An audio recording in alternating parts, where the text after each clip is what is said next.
Step 1, wake up early, gonna rise with the sun. Step 2, get some good, some food in you. Step 3, think real hard about what you wanna be.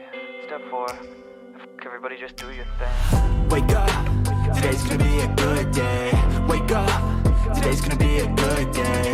Wake up, today's gonna be a good day. Wake up, today's gonna be a good day. Wake up, today's gonna be a good day. Wake up, today's gonna be a good day. Wake up, today's gonna be a good day. Wake up, today's gonna be a good day. Yo, set your affirmations, aspirations. I got shit to do, the aftermath of preparation. Good food, good mood, blood in circulation. One step at a time, yeah, that's how you make it. Set a goal you control and the steps you take them. I try to pick one thought, have some concentration. And if I make a mistake, it's called education. I try to do this every day, call it replication. Wake up, today's gonna be a good day. Wake up, today's gonna be a good day. Wake up, today's gonna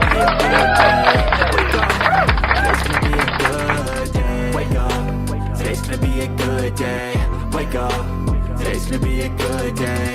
Wake up, today's gonna be a good day. Wake up, today's gonna be a good day. So life ain't easy, yo, I think there's a reason though. Ups and downs, just like every different season, yo.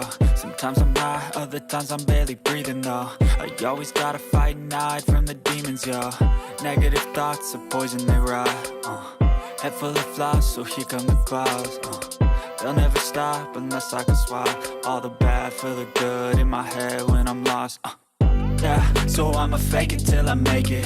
Positive thoughts are overtaken, I got patience. One day at a time is how you operate a cadence. A flow, you grow, you show yourself a foundation. Stay away from all the shit that causes temptation. I know that I like to do it cause it's sensation. I live my life in my head like a narration.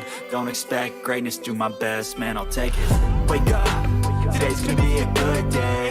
Wake up, today's gonna be a good day. Wake up, today's gonna be a good day. Wake up, today's gonna be a good day. Wake up, today's gonna be a good day. Wake up, today's gonna be a good day. Wake up, today's gonna be a good day.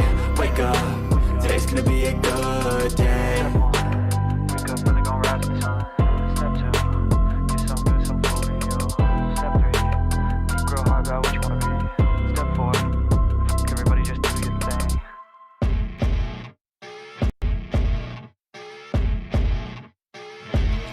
As you wake up in the morning, you want to find the latest, greatest information about criminal cases and have an intuitive conversation about the suspects associated with these cases. Head over to the Bullhorn Betty channel on YouTube.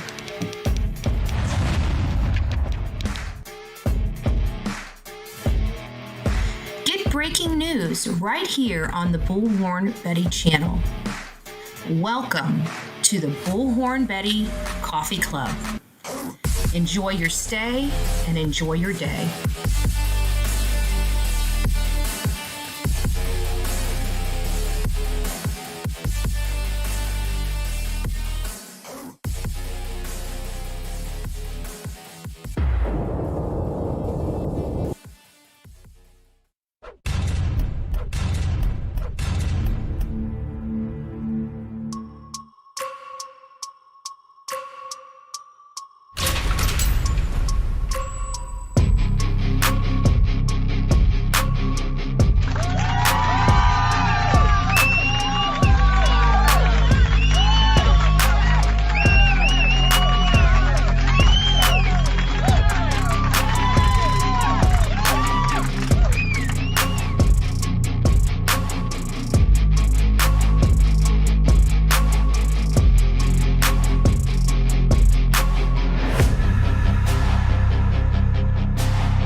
true crime folks out there. It's nice to see you. I'm sure many of you guys are getting hit with an Arctic blast this morning. I'm Bullhorn Betty. We're covering the case of Nancy Guthrie. Good gracious, I'm already on my Sebastian motif.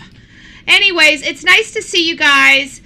Today we're going to be starting out with a crime scene photo, a mugshot, or a courtroom sketch. We're starting with a voice that just weeks ago was talking about how much she loved the quiet of the desert, how laid back and gentle life felt in the Catalina foothills outside of Tucson. That voice belonged to 84-year-old Nancy Guthrie. And now that same voice is missing. Nancy Guthrie, the mother of Today's Show anchor, Savannah Guthrie, was dropped off at her home on the evening of January 31st, 2026, and we believe that was around 9:47. We will have the latest timeline up in just a few moments. By the next morning, she was gone. Her home, once a peaceful desert retreat, is now a crime scene. Homicide detectives are involved, and just yesterday, we learned about a $50,000 reward for information leading to her safe return. And somehow, in the gap between last seen and missing, someone spent 40 to 45 minutes around her home, long enough that they didn't feel rushed, long enough that they felt comfortable, long enough that it suggests more than a random stranger.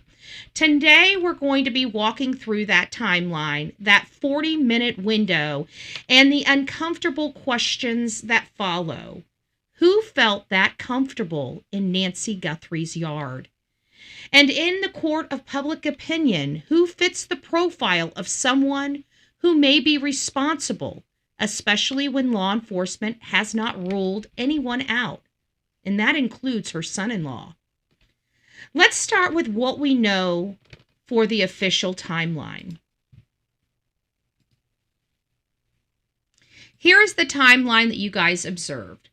On January 31st, Nancy Guthrie was dropped off at her home in the Catalina foothills near East Skyline Drive and North Campbell Avenue in Tucson.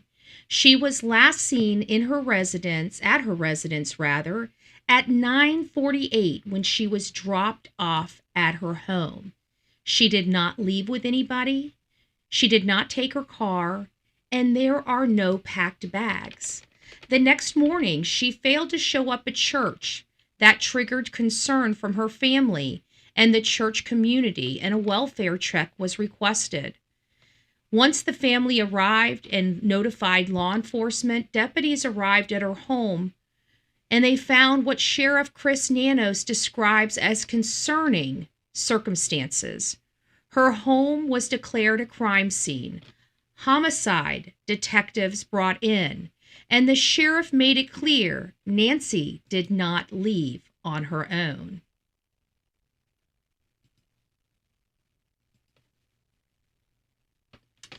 So the official story is filled with a lot of holes, period, right? Very, very vague. Still nothing formulating who could have done this. There's no body, no publicly named suspect, but a very clear message that this is not a missing adult that walked off. This is a crime. Now let's talk about the 40-minute window. Sheriff Nanos has described a period in which someone appears to have been around Nancy's house and Nancy's property for about 40 to 45 minutes. That's not just a grab and go. That's not a random passerby.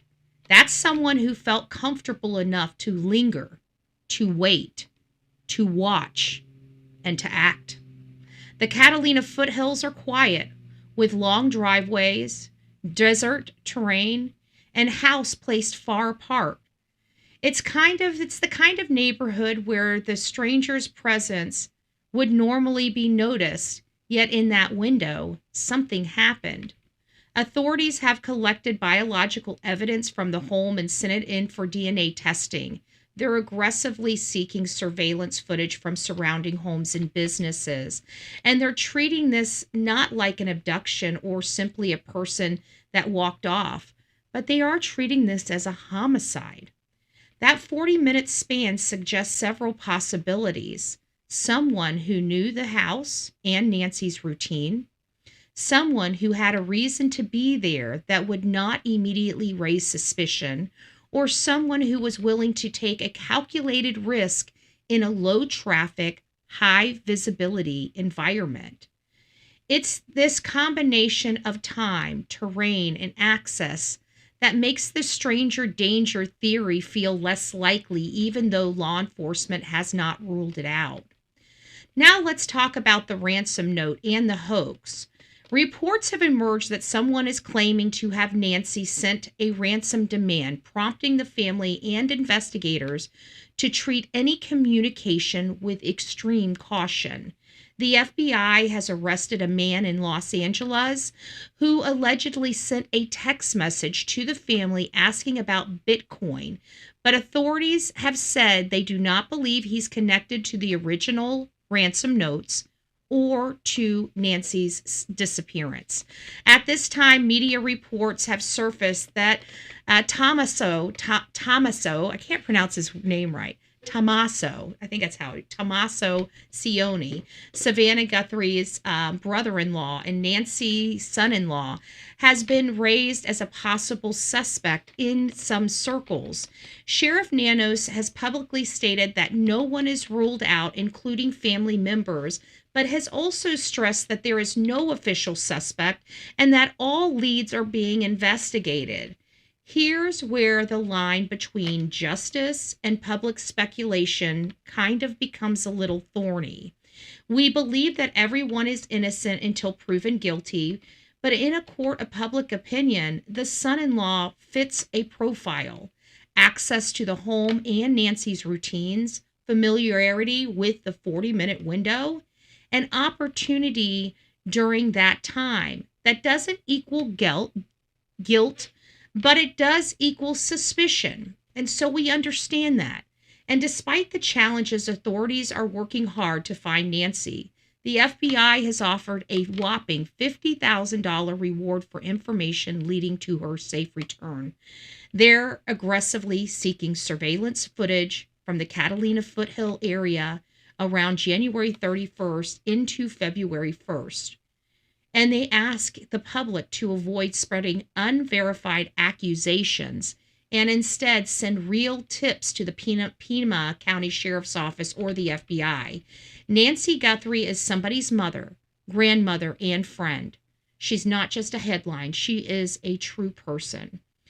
As a true crime observer, our job is to push facts, not rumors. If you have information, contact Pima County Sheriff's Office or the FBI.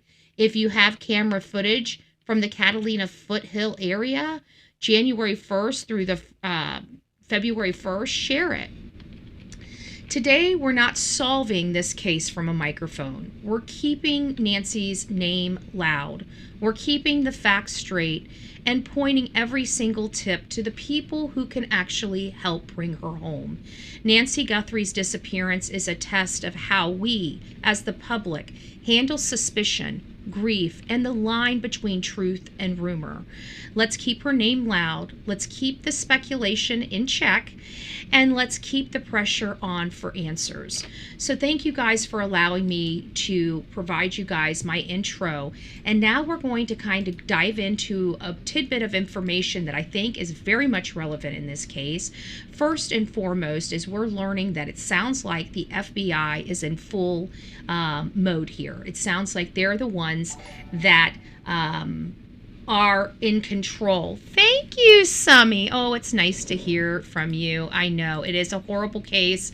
Absolutely a horrible case. And I want to apologize to you folks that I may have missed some of you guys in the very beginning of the show, because I changed it from top chat to live chat, and it cut a lot of people off, even including your super chat, Melanie. So I do have a way to access it, but I just wanted to let you know that that's why it seems so funky. I couldn't read it.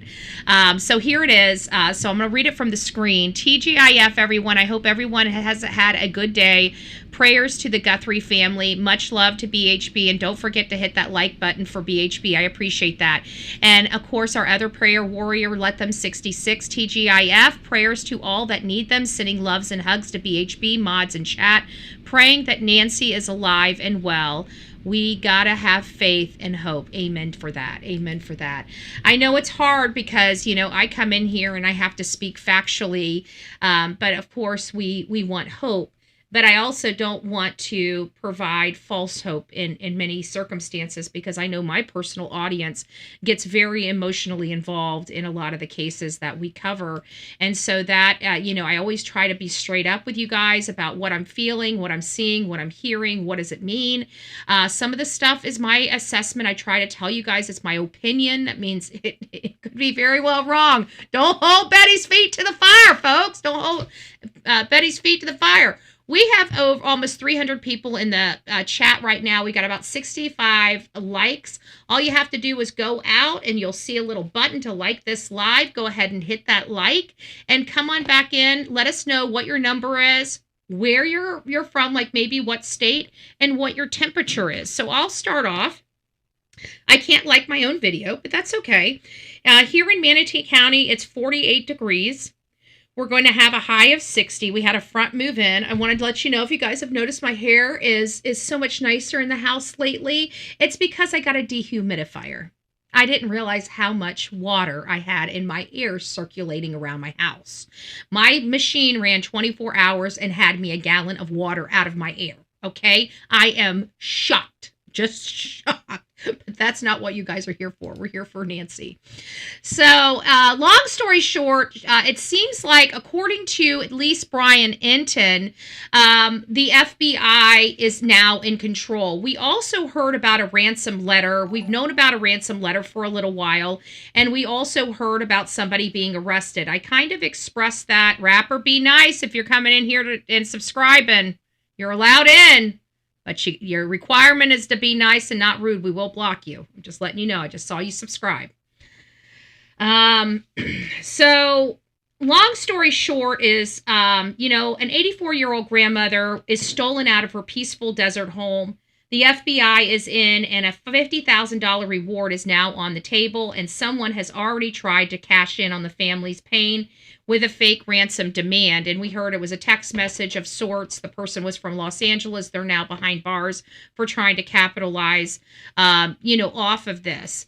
So the brother, but getting back to the ransom note, we learned that there were they didn't want to tell us at first that there were deadlines, right? We learned deadlines at the end of the interview, or the press conference yesterday. That one was yesterday at like 5 p.m. The next one is not until Monday. We don't know. It sounds like Monday. It's according to this ransom note, it may be over, right? So we haven't heard a whole lot from Camron. Here's Camron. This is the big brother. So the way it goes is Cameron's the firstborn, then you've got Annie, then you got Savannah. Okay, so this is big brother. It's starting to come up to the wire, guys. We did absolutely, without a doubt, see and hear Savannah. Savannah is absolutely a mess. Okay. She absolutely looks like mama's girl, mama's little girl. She was the youngest. She was the baby of the family. So I just want to point that out, because no matter what, the whole family is feeling the pressure of this situation, without a doubt. They have to be. But at the end of the, thank you, Smiley. Good morning, Smiley. It's always nice to see you. If you guys have not seen Smiley Stories World, always breaks down these cases really well as well. So if you guys would like, please get over there and sub Miss Smiley up. She does a great job, and she's such a hoot to be around. She's definitely not as abrasive as me. I am abrasive. So anyways, we're getting down to the wire. The desperation is setting in. You know me, I'm not really, I feel like well, we'll get into that in a different talking point, but let's get started on this. Did I not hit the play button? Guess I didn't hit the play button. Sorry, guys. This is Camron Guthrie. I'm speaking for the Guthrie family. Whoever is out there holding our mother, we want to hear from you. We haven't heard anything directly. We need you to reach out, and we need a way to communicate with you so we can move forward. But first, we have to know that you have our mom. We want to talk to you, and we are waiting for contact. This is Camron Guthrie. We'll do it again. I'm speaking for the Guthrie family. Whoever is out there holding our mother, we want to hear from you. We haven't heard anything directly. We need you to reach out, and we need a way to communicate with you so we can move forward. But first, we have to know that you have our mom. We want to talk to you, and we are waiting for contact.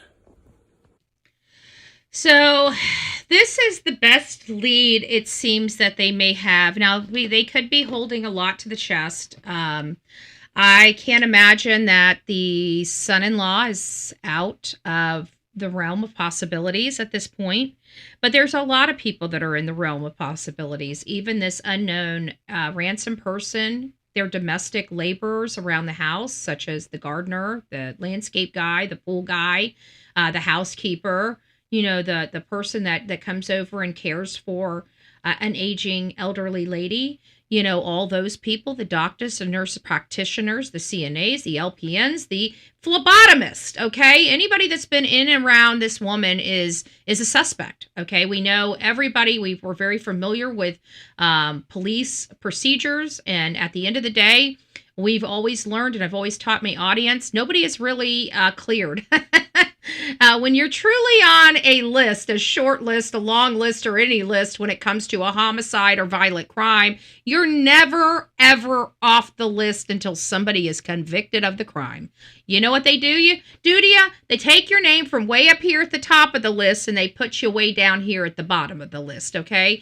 So they don't really ever clear anybody until somebody's arrested for the crime. So like in Sebastian Wayne Drake Rogers' case, okay, for a prime example, nobody has been cleared from that case. Even though Seth is, he has a locked alibi, you know, I mean, he can't get any better than that. He was a sheriff out of jail. He worked the midnight shift during the time his son went missing.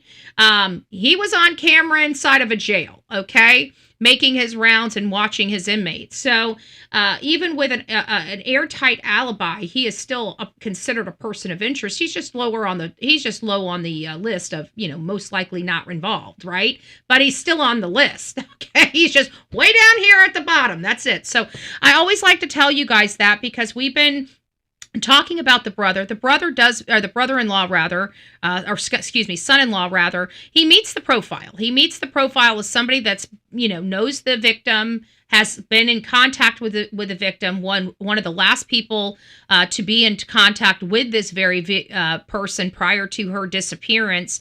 And these are the types of people that, unfortunately, whether they're involved or not, the focus goes to because they were the last person to see that person alive. And typically, statistically, most of those in these types of crimes are the ones that did it. And that's that's the sad part of these cases. It's the sad part of why people look at people. Do we understand why people do what they do? Of course not. Okay. Am I saying that Tommaso is the responsible party in this case? I'm not saying that. I'm saying he does look good for it. He meets a lot of criteria. That's what I'm saying. Okay. So does the gardener, right? so does the housekeeper. Oops. So does the housekeeper, right? They meet a criteria. So when I say he meets a criteria, it doesn't mean I'm saying he's it. Okay, there are several people in and around this lady that would meet the same criteria. Okay, just to let you know. So he does meet the criteria, but law enforcement is adamant that they have not ruled anybody out, but they have not publicly named any suspect. I understand why this is detrimental to the case to start naming suspects. We do it here. You know, when we start getting and gathering stuff, we do it here. So I'm not going to condemn anybody doing it. This is social media, even mainstream media. They're a little less biased. Well, they're biased. They're biased in their reporting. They just try to act like they're not biased. Me, I just tell you guys that, you know, once we lock in, we lock in. We're unbiased to a certain point. When we know, and that's it, right? And then we start going down that rabbit hole. So I'm not going to criticize anybody that's going to be here covering this case and doing it the way that they do it, even publicly shaming or whatever. You know, that's part of public pressure. And again, we are not, and I want to repeat that, we are not a court of law, okay? In the court of law, everybody is innocent until being proven guilty. This is the court of public opinion. We're very opinionated here, and sometimes, in a lot of cases, we do get wrong, right? We get a lot of stuff wrong by being so opinionated, but we also get a lot of stuff right, and we also promote different angles to look at. While we love theorizing, we love speculation on this channel, the one thing that our theorization and our speculation is based on is hard, cold facts, okay? Our theories are when we add our own assessments, assumptions, and stuff in it that creates the theory, not a fact, okay? And we have to constantly be educating our audience here because there's people that don't educate their audience, and then they make statements like Ashley Banfield about the son-in-law, and you know, she even says, her source says, may be a suspect, right? So even her source isn't confident, but now it's already grown legs and arms. And see, Ashley's been in the business, as she likes to remind us, for 40 years, so she knows better. She knew what she was doing before she did it. She knew nobody else would have it.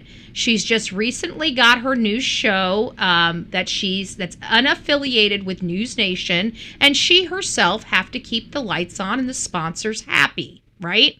So we have to remember that there is a cliquey problem when it comes to Ashley Banfield. One of the reasons why I don't like her. And you guys can go back, if you guys have scrapers, put Bullhorn Betty and Ashley Banfield. You'll see I've said the same thing for the last 5 years about the lady, okay? My opinion about her hasn't changed. You want to know why? Because I haven't seen her to have my opinion changed. The one time I seen her, that first impression was a lasting impression on Bullhorn Betty. So lasting that if Ashley Banfield, which they have called me during, I can't remember what case, to make a comment on her show, and I told them no.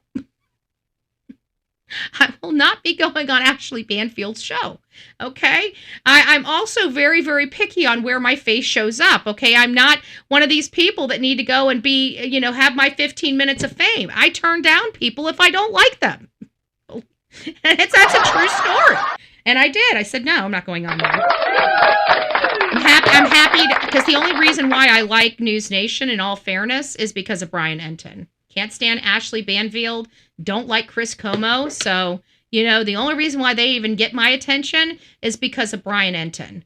All right, we are a Brian Enton friendly station over here. I will tell you that. Yeah, I would go to the mattress for him. Okay, I'm just telling you because that's how much I trust his judgment and everything. I would go to the mattress for him. Anyways, let's get back on track. So we do have some information, and I'm going to go ahead and put this back up here. Here's the timeline, and the reason why I'm taking the whole screen to show you this timeline is because I want you to be able to review it. Okay, I want you guys to be able to review it because what you're going to see is that Nancy, although she is able to drive, she did not drive herself that night. And I think it's because she knew she was going to go over there for a little while. And I'm pretty confident she did not want to drive at night. You know, most people of advanced age, they don't mind getting around during the day, but they also are very familiar with their limitations. And so somebody that maybe had been 84, oh, Betty getting kinky. You're funny. But at 84, maybe she thought, okay, I know I'm going to be there at night. I'll just get over there and they can get somebody to give me a ride home, And so from what I hear, this was a normal thing. She went over there, played games with her family, and then it sounded like her son-in-law dropped her off at home like a good son-in-law would, right? This is the big problem for us here in the true crime genre, because we all know too well this is not the first case we've heard or covered on this show where somebody dropped somebody off and then went and knocked on the door, and as soon as they open the door again, they overtake them, R them or SA them. We've heard those stories before. Yeah, it's not an 84-year-old woman, and it's not a crime of an abduction or a ransom, but we have had homicide, and it did come back to the person that dropped that person off, even from a family's home. This is not the first time we've heard it. So trying to change our theory is going to be quite difficult. But what I can say is that we can't just jump to the conclusion that just because he dropped her off, he did something to her. It's very important because it took her almost 2 minutes to close the garage. What happens if he had already pulled up? She opens the garage, he knows he's inside, she starts backing up, and that lurker that was observed by one of the neighbors, a lengthy time ago, but what if was linkering around, and after the son moved out of the driveway and out of view, they went into the garage, and that's why it took 2 minutes to get the garage back down and overtook her at that moment, and then stage the scene. There's so many things that we could do, but we have to assume, right? We have to assume there was somebody lurking around. We have to assume. So if we were to apply Occam's razor, this would almost be eliminated because of all the assumptions we've had to include to make it the stranger danger, right? Could it have taken her 2 minutes to walk from the garage door to the garage, from the garage exterior door to the interior door to the house from the garage? It's possible. I did find a photo from her that observed her using a cane. So I would think that, she didn't have a walker. She might have had a cane. It seems like she was using a cane. I saw her with a cane on the Today Show. So I'm going to, go on a stretch here and say that she used a cane for mobility purposes to help her to help stabilize her.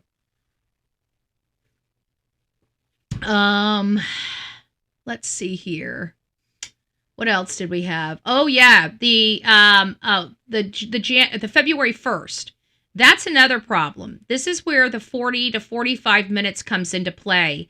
And this is the most concerning because robberies with somebody in the house do not take this long.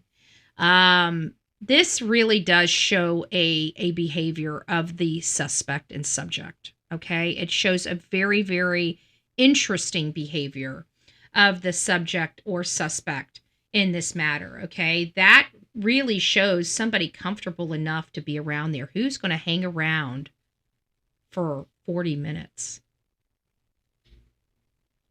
I mean, yeah, this is why I'm saying, I don't want to be, ignorant here. I hear, we hear a lot of this stuff. And of course, I was publicly wrong about the Ashley Buzzard case, the Ashley and Melody Buzzard. I never thought that Ashley truly had it in her to harm her daughter, but she did. So I don't want to be inaccurate for this one as well, especially on the heels of that case. But I just don't, it's just so illogical for somebody, if they were going in there to get her for ransom. You got to think of it, in my opinion, like a smash and grab, right? They're going in, they're not going to sit up and kick back and relax. I mean, for 45 minutes, they should have been able to pack her a suitcase, brought her some toiletry items, grabbed her, at least her keys, And for 45 minutes, they could have packed her bags and made sure she had her medication. Okay? Important stuff that they needed for her survival in an effort to carry on with this ransom. And we're hearing that nothing of major value was stolen from the house. I mean, that this, they can't explain it. So let's remove the ransom note, because you know what? I feel like that was capitalized. Do you understand what I'm saying? Like, I feel like the way the situation went is because of her. Then all of a sudden people were, well, was there a ransom?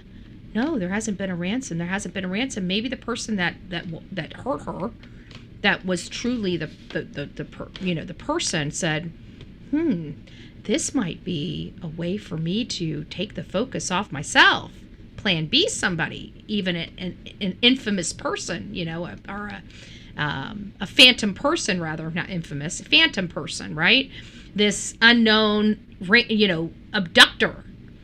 So I felt like because of the delay in the ransom letter, that it was more of an opportunity than it really was, planned that way. I think that because there was so many people talking about a ransom, that it was just a way to take the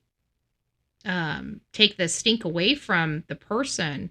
I don't know. I just, it's hard for me because I hear how law enforcement, the FBI, is really taking this seriously. I mean, we've had 2 public responses from this family to the alleged abductor, and they're begging for communication. Whoever it was like one and done, because they know if they keep communicating, they're going to be tracked. They're saying that the email can't be tracked. I don't necessarily believe that, but I don't know. I don't know what the capabilities are. That's the problem. None of us really do. That's stuff that they kind of try to keep to themselves a little bit. But I don't believe that, because, I just don't believe it. I believe a lot of stuff is being presented that way to keep. Because if we're watching this case this close, can you imagine the person that actually harmed this lady or went into her house? They've got to be watching every single thing that is coming out. They could be watching what our assessment is literally right now, right? Because we know that one of the things, especially our suspects, they're always where? Online, watching every little thing. And they're usually hiding under assumed names, trying to change the direction of the conversation. It's creepy, but that's where we've gone in our society today. It's not just whoever took Nancy that we need to talk about today. There's a predator circling high-profile cases, the ransom hoaxer. So I thought this was a GoFundMe thing, the way it was set up, but now I've got a clear understanding what it was. It sounds like in the midst of these ransom people, somebody that heard of the ransom note then reached to the family and gave them and supplied them with the Bitcoin, to receive the money as the ransom person. So they were going to steal the ransom. They were trying to, the actual ransom was over here, and they were trying to grab the ransom. They were trying to say, oh, well, I'm the ransom guy. Here's the what is it? Cryptocurrency account or whatever it is. Right. So that's what ended up happening there. Oh, I still got one more on that one. That's what ended up happening there. But either way, authorities still have not named a suspect or upgraded the case to a confirmed homicide. I'm not going to lie, guys. You got to look at this case without the emotion. Just back up just a little bit. From a bird's eye, what did we know immediately on this scene? Okay, without us knowing any information, anybody, not even her name yet. What did we learn from this scene? We learned that an 84-year-old lady did not make it to church. Her family was called at around 11. Unfortunately, the family had things going on and they could not go check on their mother, allegedly. Okay? They ended up arriving at the home. Okay? They ended up arriving at the home about 11:56, 58, somewhere around there, and realize something major happened. Then let's look at the timeline here. Let's just go back to the timeline real quick, just to make sure we have it down pat. So the family gets there at 11:56 to check on Nancy and immediately call 911 at 12:03. So it took them literally all of 7 minutes. This is what we want to see. They saw the blood. They ran through the house. Mom was missing. Something happened. 911, right? That's what we want to see. Originally, the way the statement went from the way we understood it from law enforcement is that the family got there at 11 and chose not to call law enforcement until almost noon. And that's what was passed around for a really long time. I mean, we mocked that. Like, we literally mocked that, because it was so problematic. So now we're really seeing the timeline. The timeline makes sense from when the family found out. Her daughter went over there to check on her, realized something was terribly wrong, and immediately called law enforcement. This is what we like to see from family. So that tells me something about, at least at minimum, the daughter. But again, the mom missed church after they went to dinner with her, or had her over for dinner. And I'm certain that they would have had to call her, no? And it still took them an hour to get to her house. I'm still not liking this whole hour thing. You know, I'm a little uneasy with all of that, because they could have been sitting at home before they got there to get their story straight. Somebody has done something with this woman, okay?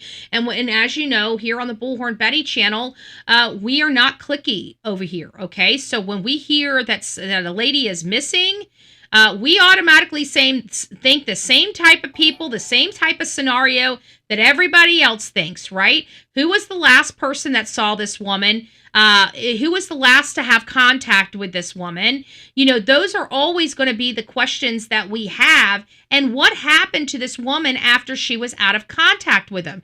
Did she truly go to bed? Because, you know, we've had scenarios where people have dropped a victim off, injured that victim, incapacitated that victim, and came back later to clean up the mess when they were not known. So I'm still not off the son-in-law. I hate even having to look at the son-in-law. I hate this even being the story that we're dealing with right here. But at the end of the day, this is the story that we're dealing with right here. And something truly did happen to Nancy inside of her home. And the question is, when did it happen? How did somebody know where the cameras were in her home? How did they know that she lived alone? How did they know that they could move around her home for 40 minutes without having law enforcement or somebody being alerted of their person being on? How did they know when the camera picked them up that it wasn't going to immediately notify somebody? And how in the world did this woman not hear her door being smashed in when somebody was breaking and entering into her home, giving her plenty of time to call 911? So these are the reasons why I'm saying something doesn't make sense here. And these types of questions go outside of any type of ransom note, okay? Or ransom, because they're just illogical. I'll feel bad if this truly is a ransom and somebody unknown to the family went and took this lady. It's still a possibility. Although a rare possibility, it is still a possibility. And of course, they're treating Nancy Guthrie like a kidnapping or an abduction with criminal overtones, but it's still the fact that they brought in the homicide team. That is where I have the biggest problem in all of this, is the homicide team that was brought in so early. They were brought in mere hours of being on this scene. Mere hours. That tells me, and that's why I speculated so wildly that there had to have been a large amount of blood throughout that house. If you go back to my very first conversation on this case, you can fact check me and fact check my statements, but I was absolutely adamant that there had to have been blood in the house for them to call in the homicide investigation. And of course, we're now learning the amount of blood on the outside of the front door. I can't even imagine what is on the inside of that front door. And no, he said, that's not what he said, Patricia. And this is kind of, I do want to just clarify that for you as well. Hold on, I obviously got my photo here, and it's covering up my my live chat. So let me pull the live chat just down ever so slightly so you guys can see it. There you guys go. I think you guys can see it. So that's not what he said. His exact words, I've got it written down. I took copious notes yesterday. His exact words about the forced entry was, he says, "Where did the forced entry come from? We've never discussed the forced entry. And we're not discussing how the perpetrator entered the house." So he never stated that there was forced entry. He never stated what door the perp came into, and so he was basically saying, we haven't discussed that. We are not discussing that. So there is no. He didn't say there was no forced entry. He said he wasn't going to discuss whether there had been or not. So we'll go back to that. I still have to pull the transcript from that, but don't worry, we have we'll pull the transcript from that and get that plugged in. We're going to go ahead and start plugging this case in to AI. Not 2 years later when we start going back and plugging information into AI. We're going to start plugging in the facts to AI now, and making sure that all of these interviews and statements that are being said by these family members are being logged properly and being put into print, so we can plug those into AI. So it's taking a little bit of time to do that, but I think overall, like if this case is still going on next year, I think that that's going to be invaluable for our research at that time to keep everything kind of together. One thing I see AI does have a shortcoming is that once it's plugged in a lot of different information, it starts confusing itself. For example, sometimes it'll say like Savannah's husband, comma, Tommaso Cioni, and it's like, he's not her husband, he's her brother-in-law, so it just gets a little funky gunky like that as well. So yeah, we got some people in here because apparently this opinion Einstein is coming from Fort Myers, so go ahead and block that one. I have a funny feeling I know who that is. All right. Do you think it's related to? No, I think it's an angle. If you've been watching me on this channel, you'll find out that I think it's somebody close to the family. Okay. I think it's either a fired employee, a new employee, somebody that they chose to fire, or it's some family. Either close family or more distant family that did this. I do not believe that it's a third party. This is well too premeditated. It doesn't make sense. I mean, think about it like this. If money was truly the motivator, money, financial gain, there are people that,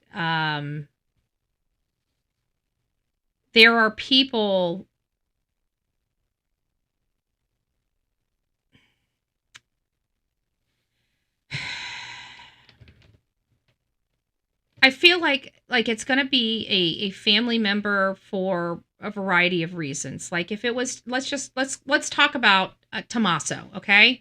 I'm going to call him Thomas because that's just the easiest way. His name just does not want to roll off my tongue very well, okay? I'm just telling you, I've been trying for days. It just does not. So we're just going to call him Thomas. I'm sorry, I know his name's not Thomas. I'm hoping that at least the short abbreviated version for him is Thomas from the family, and I'm not being disrespectful to anybody, but whatever the case may be, I can't say it just doesn't roll for me, okay?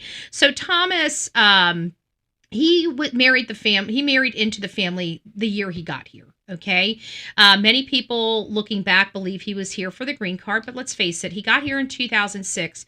It's 2026. Him and his wife have been together for 2 decades. Okay. You're not talking about somebody that's just fly by night, got married to her to get a green card and to, move on. That's not, what we're seeing here. Hey, Justin for all, it's nice to see you, love.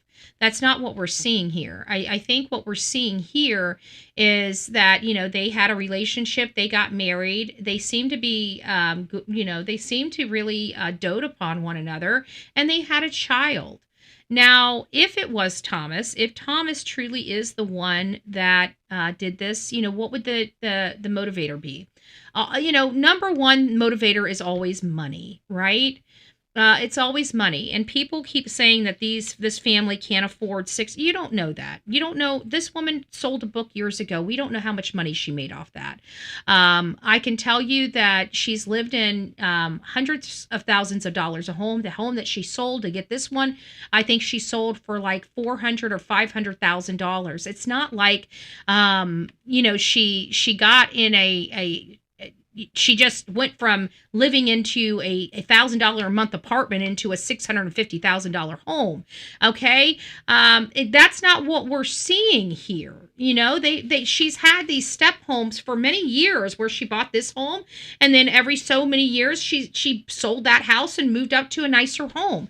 You can see at least 2 or 3 different house sales in her past background, if I recall correctly. I'm not looking at it, so I did look at quite a bit of the history of the family, so I might be mistaken her, but I remember seeing another house that was lower. So my point being is we don't know what their financial, and you shouldn't criticize chefs. Chefs, I'm telling you, some chefs make a shit ton of money.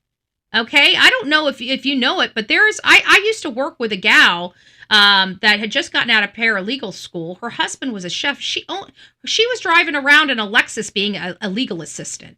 Okay, and her husband had literally a private plane at the Sarasota airport that he took because his job wasn't even in Sarasota, Florida. His actual job was over at a high, very high tier a restaurant in Texas. So I just want to make sure that people are, I don't know what kind of chef he is, but I can tell you my cousin is a chef that traveled all over the world to learn his craft. He was on mega yachts, being a chef on mega yachts. He would get $10,000 tips. Okay? That was his tip. Okay? So I want you guys to understand that, your perspective of what people can make and what they can do is not always in line with real world, bread. Okay? So I just want to make sure that you guys understand that, yeah, they could afford a $650,000 home. Or it's possible. Now, again, I don't know their finances. I don't know what their net worth is. I don't know how much money they make. But we do know that they do have a well-to-do brother and a well-to-do sister, okay? The brother has several houses. The sister lives in New York and is well known on the Today Show. So I'm pretty certain, even if they did come just a little bit low on having the money to buy the house that they wanted near their mother, again, the only sibling near the mother, I'm sure the family would have stepped up to the plate to make sure that they were closer to the mom, since they were the primary caregivers for the mom as she's aging, because again, the son is in, and her brother is in Vermont, and her sister is in New York. She is the only one there taking care of her mother. So, one of the statements was a family member could do this. And then another reason for motive was resentment. Is it possible, again, coming back to Thomas, if it is him, which again, I'm not married to that. I mean, he does fit the profile for our channel. He does hit a lot of the boxes, so I'm not going to dismiss him as being a suspect or subject of this case, but I'm not going to accuse him.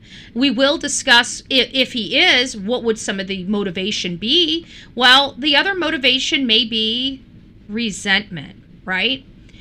The other motivation may be resentment. We know that he comes from Italy. Okay, that's where he's from. He came over here. He ended up getting with Annie, marrying her, ultimately had a child with her, settled down, grew roots.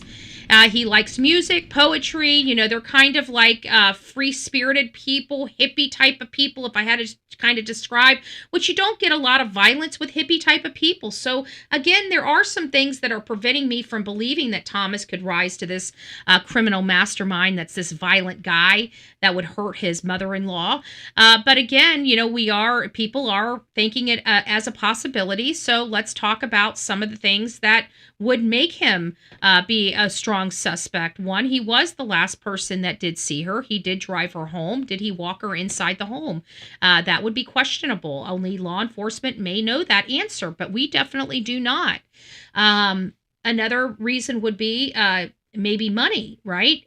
They bought this house a year ago. Maybe the mortgage payments ended up being more than they could afford, or maybe somebody's salary took a back seat. When we're working on our own, I mean, just like me, I've got my situation here on my home front.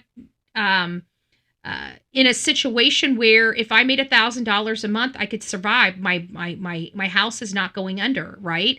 Not a lot of people have it like that. A lot of people spend a lot more money than I do a month on bills. People have mortgages, car payments, insurance, just bills. Those things do stack up.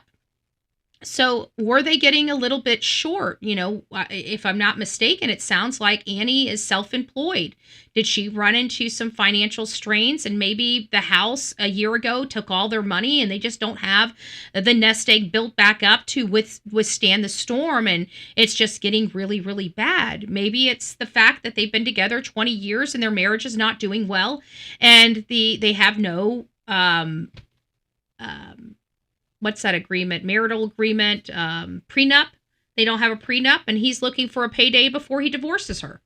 I mean, we truly don't know. If we are looking at Thomas, I mean, there really is. I mean, you can pick. We don't know them, so you could literally pick a whole thing out of a hat and just decide what his motive could be from an outside looking in. Because again, we don't know them. Somebody that knows him may say, "Look, we know him very well, and he is harmless. He would never hurt a freaking fly, let alone a human being." Like, people that know him know it may be completely, utterly far-fetched. And there may be people that know him that say he's a very controlling man and he wanted to go back to Italy. And the only thing holding him and his wife from going to Italy is the fact that she's caring for her elderly mother. Boom. Now you got motive, right?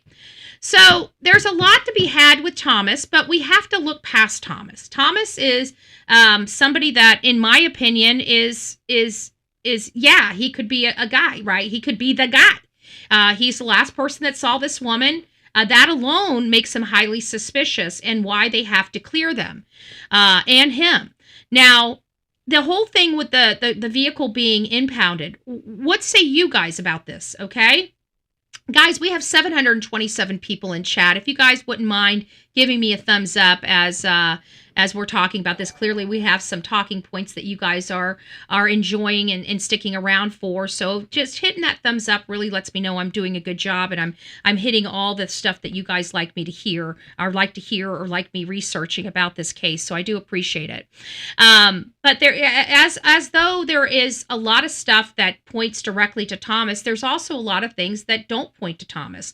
He's been in the family for 20 years.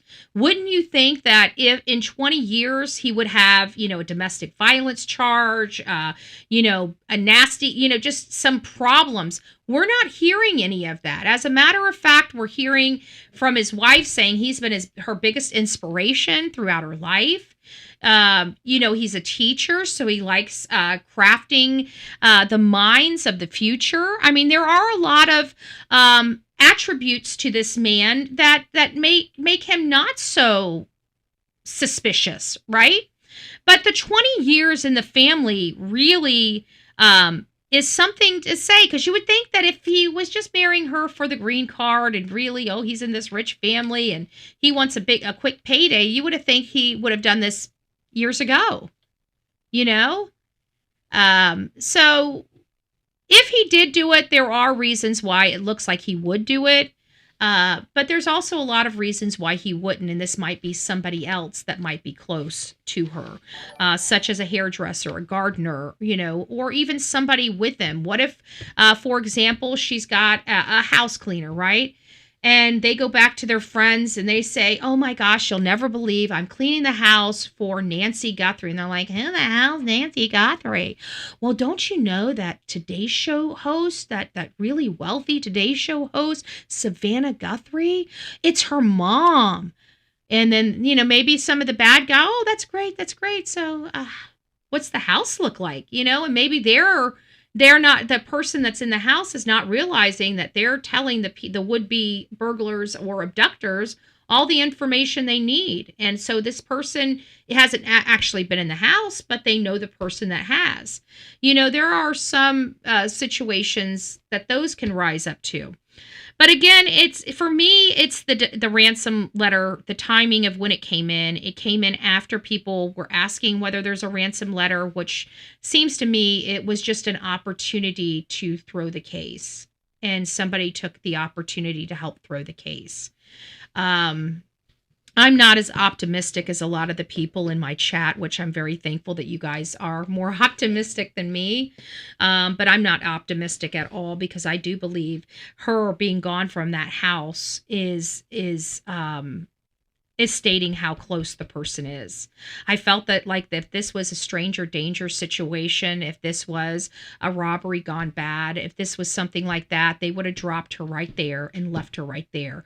They're not going to hustle with her. They're not going to, she is a burden. Okay, she is a slap burden. So the only reason why somebody would remove her from the house is because they're scared they're going to be viewed as culpable.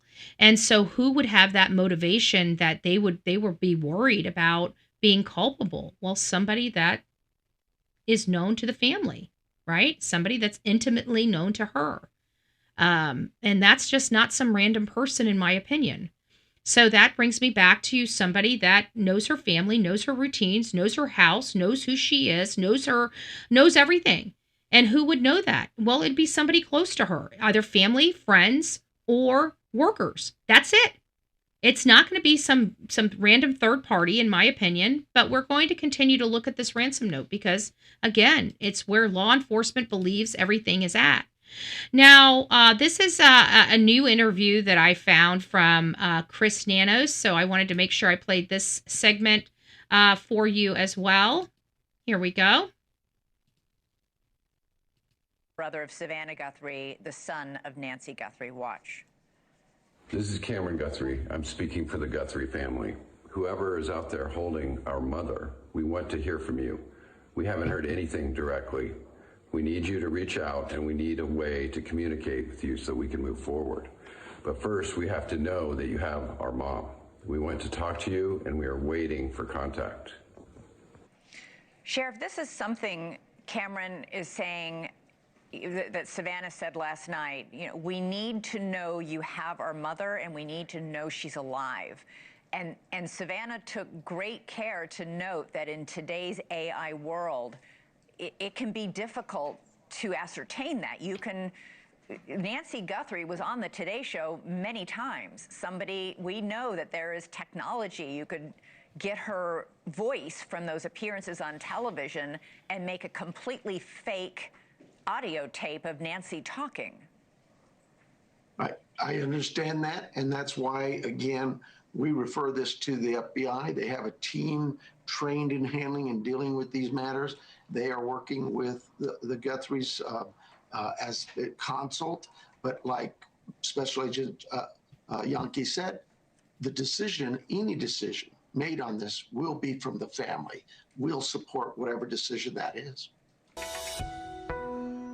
So I think what they're meaning there, let me go ahead and pause this. I think in just my humble opinion, what they're meaning there is that they have obviously,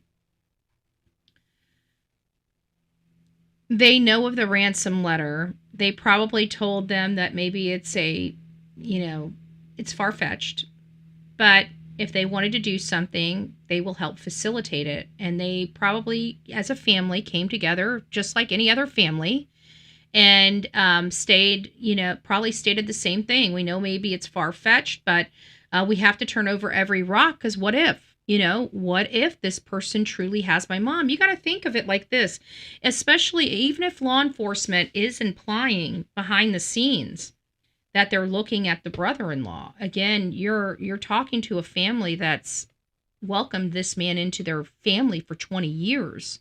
Okay, they've never known this man to be mean or violent. I mean, hopefully. We don't know. I'm assuming that too, right? We don't know what they've been through because we don't know this family. But if everything's been pristine, you're talking about trying to convince them that their brother-in-law that they've loved and adored for 20 years is some kind of monster. And like many of you guys understand how incredibly hard that is to believe, even when a mom is faced with her husband, hurting her daughter, say, it's hard to believe that because they've loved that person. That person's always been kind to them, and seeing and hearing stuff like that is so far-fetched. You never convince them without them truly seeing it for themselves. So we have to look at a lot of different angles when deliberating what's going on in this case. But at the end of the day, the law enforcement wants us to know very specific things, okay? For example, they want us to know that Nancy traveled in an Uber to her daughter's house at 5:32. These are exact times, okay?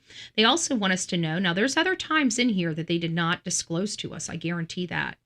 So at 9:48, that's when she dropped off at home, and then her garage closes, which is the time her garage opens, and then 2 minutes later it closes. For me, I thought 2 minutes is quite long, okay, to get from one side, even with having mobility issues. 2 minutes to get from the garage door where it's open, because you got to think she most likely didn't have her clicker. She probably had to go walk over to a keypad, punch in a code for the garage door to open. So the garage door opens, and then from 9:48 to 9:50, the garage closes. 2 minutes. I mean, that's a long time. Hey Siri, set me an alarm for 2 minutes.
That is a long time, folks. That is a long time. Okay?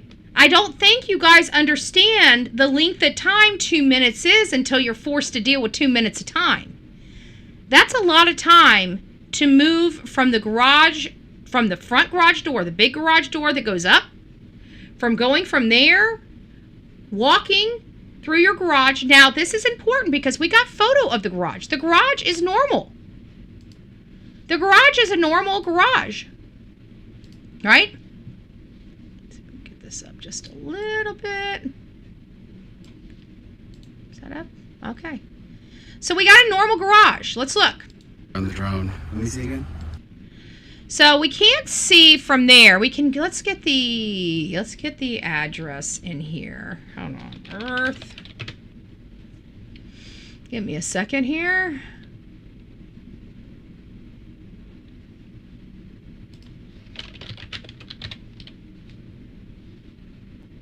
It's not letting me. Okay, let me go all the way down here. Sorry.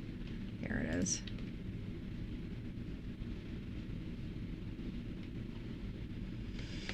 All right. Where's my edits? Where's my, there it is. Okay, so here's her house. Let me take this off. How's this looking? Oh, you guys can't see shit.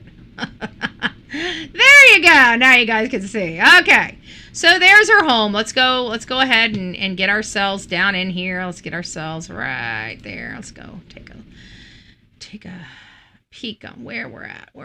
Okay, so we should be like right over her house. Okay, so she would be on this side. So let's go down to this one. Let's keep going. All right. One more. There we go. So her garage is right over here. Okay, do you guys see that? Make sure you guys can see. Yeah, you guys can't see shit. We'll play around with it until we get it right, folks. We'll play around with it until we get it right. And my mouse just went kapooty. Okay.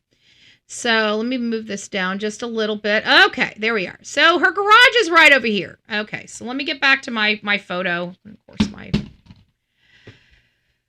Oh, I wish this stuff would just stop. It's so flippin' annoying.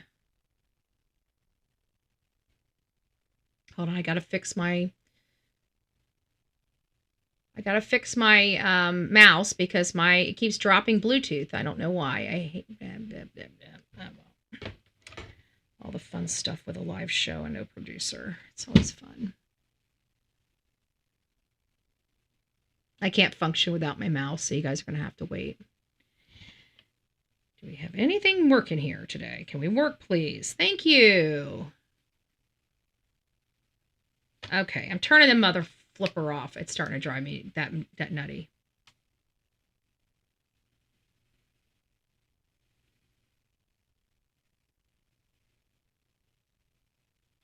About time.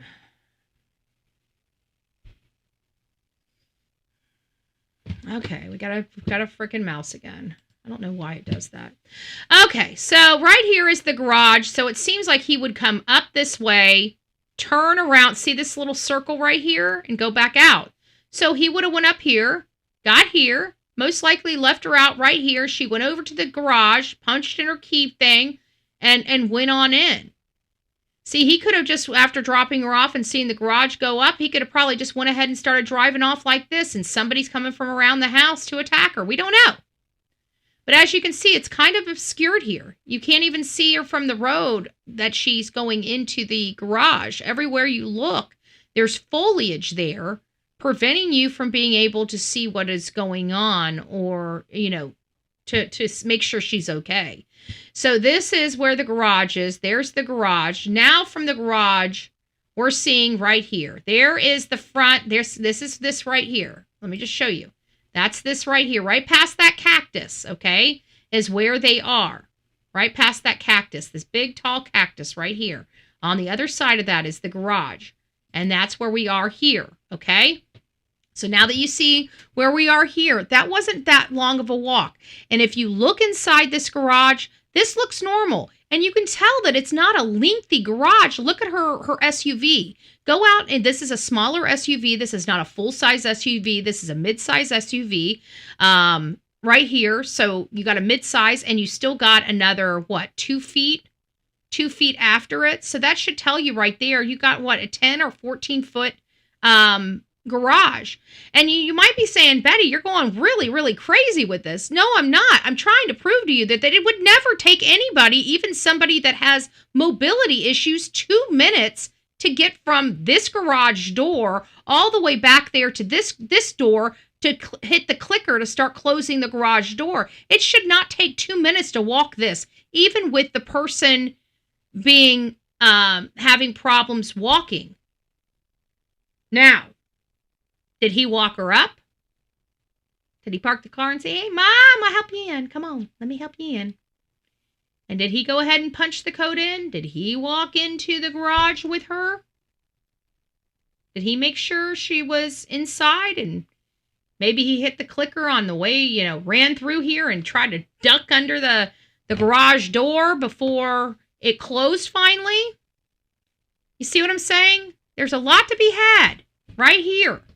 It doesn't seem like it would take 2 minutes to walk, even if you were disabled. How many of you guys have disabled parents? And maybe I need to be asking you guys. Maybe you guys have never timed your parents how long it takes them to get from the garage door to the interior door. I never use my front door ever. That's the only door I use. But if I had a garage and I pulled my car in the garage like this, I would never use my front door either. But, you know, we got to remember the investigators were here. And there, right here, is a knocked over broom. She looks like she lives in a pristine house. Everything has its place. And right here is a cleaning can knocked over. So this is when I started asking, is it possible that we have a cleanup? You know, was there a cleanup here? And if there was a cleanup, also, in addition to a body being removed or somebody being removed from a home, you can bet your butt that this is an inside job, because if this is a third person that's never been inside this house, they don't give a crap. They're not going to be trying to clean up behind themselves. Nobody does that.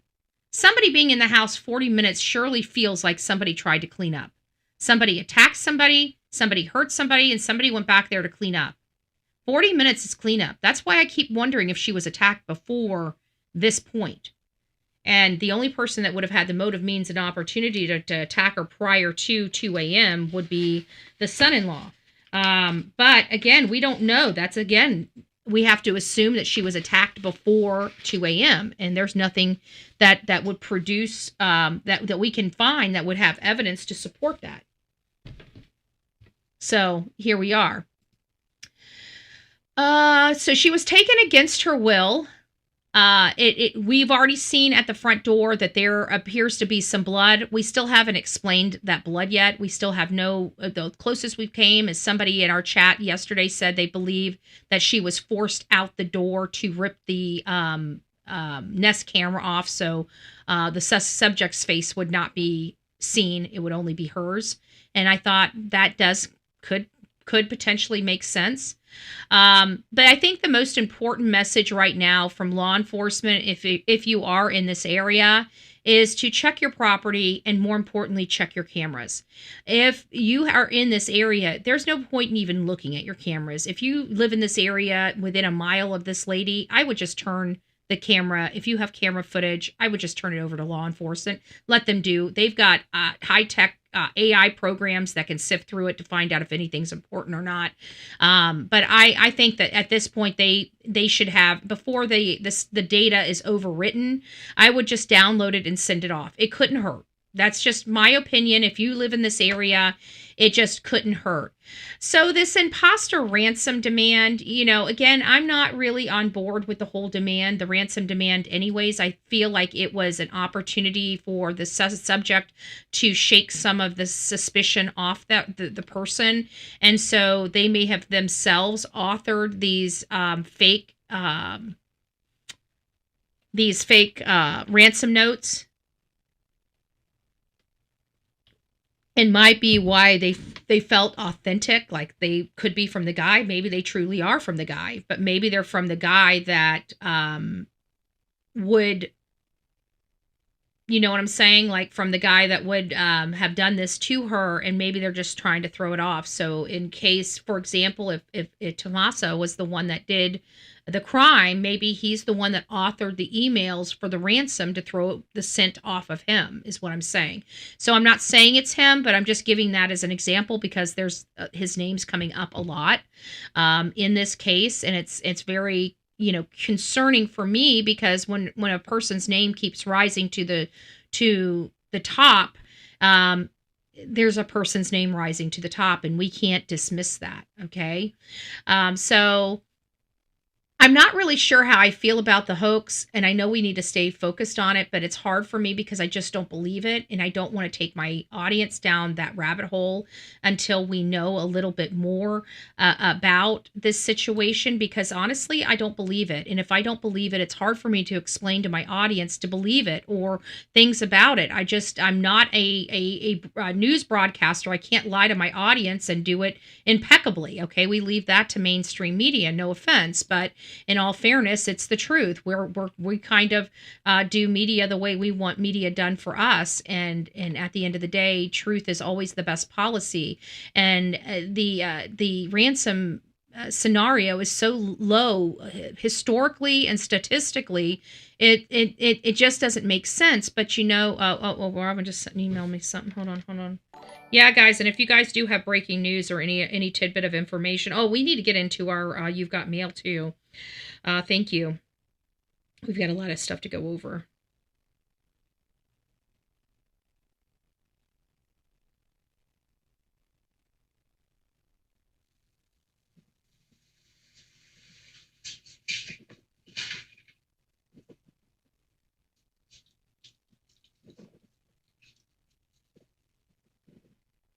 Oh my gosh.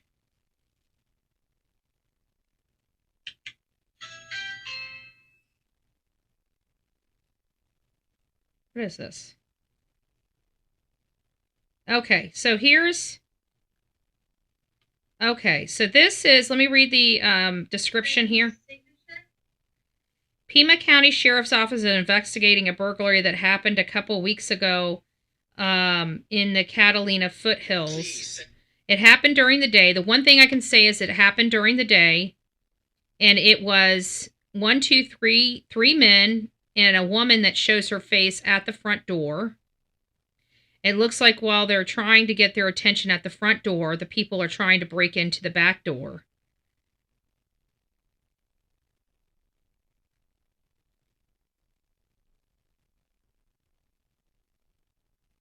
And she's got an Amazon shirt on. She's got a plastic bag, and she's saying, "I need your signature." So she's trying to draw the person away from the front of from the back of the house to the front of the house, while her people break into the back of the house.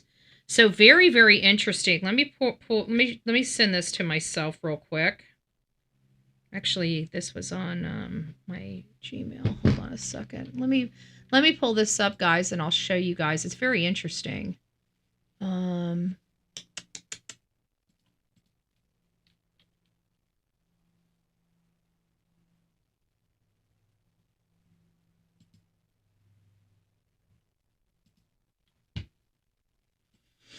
Okay, let's see if we can get it on the other. Come on, baby.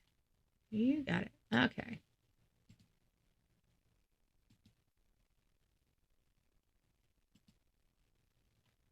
So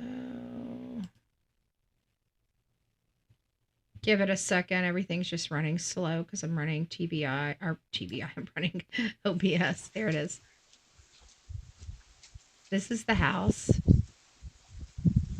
But you'll notice that they're acting in the daytime. They've got somebody, so the racket is they have somebody posing as an Amazon driver or Amazon person that needs to find out or verify that somebody's in the house. So they're saying, "Hey, I'm an Amazon. I need a signature for this item." Everybody's buying Amazon at this point. So now they've got somebody up there to determine whether somebody's home. And if nobody's home, they got these three guys in the very back getting ready to breach and make entry.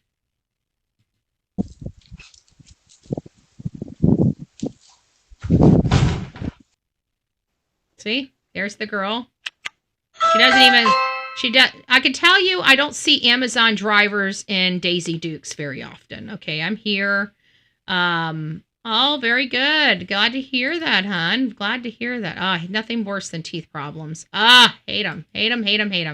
So you see she's got this generic looking bag. It does look like it appears to be sealed, an Amazon bag sealed. She's got her phone.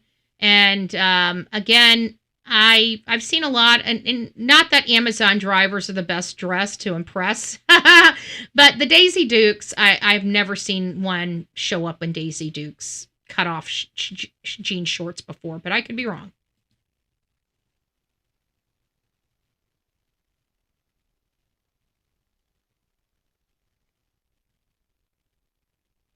I have a package that needs a signature.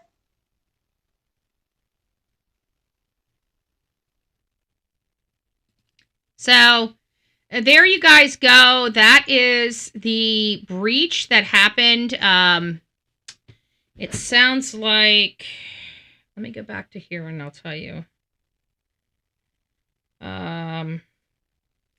This is what it says, just to let you know. The Pima County Sheriff's Department is investigating a burglary that happened a couple of weekends ago in the Catalina foothills. 3 male suspects broke into a home through the back door and stole valuables from a safe. Surveillance video shows a woman in an Amazon shirt identified as a person of interest. If you have the information, whatever.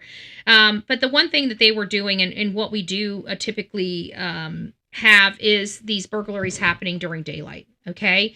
Again, this is in the middle of the night. In my opinion, these things are unrelated because, again, the MO for these people is to work during the day.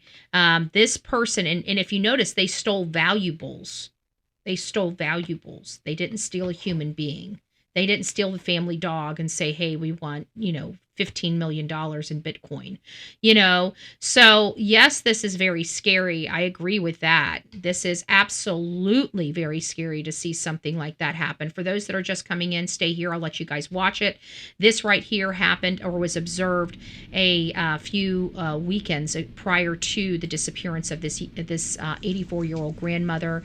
As you see, we've got 3 people getting in position in the back of the house. I don't know. The one in the blue seems like a dad to me, like an older person. This person right here seems like an older person, like a dad, versus I don't know. It's the way that he's walking that really. This feels like a family ordeal. It really does. And so this is a person that doesn't look like a normal Amazon person that I've seen. She's wearing Daisy Dukes. But she does have an Amazon shirt. A package that needs a signature. And so she's trying to verify if somebody's home, if somebody can sign for her package. And when they do not have the ability to sign for her package, they breach the house and then they steal valuables. And this one right here stole valuables from a safe. But again, it comes back to, this was a burglary. Okay, that means somebody wanted something from the house. Burglary. One thing that is as apparent, even though it has not been stated from law enforcement, what is apparent to me is that it doesn't seem like anything of value was stolen. Because I think if anything of value was stolen, they would have said valuable items are missing from the house, and they would have known, and they would never have told us what those valuable items were, because what they would know is that the burglar would know exactly what they took from that home. But we wouldn't hear about valuables. Nothing that we've heard so far is about valuables stolen from the home, removing the idea that it's a burglary. So if we don't have a burglary and we have what they believe is an alleged kidnapping, abduction, ransom, which again, very low on the totem pole of statistical, of what would happen statistically. Statistically, what we're dealing with here is a homicide, and followed by concealment. That's how I'm treating this. This is a homicide followed by concealment, which if we have a homicide followed by concealment, well, then that's knocking on somebody's very close door to her. Okay.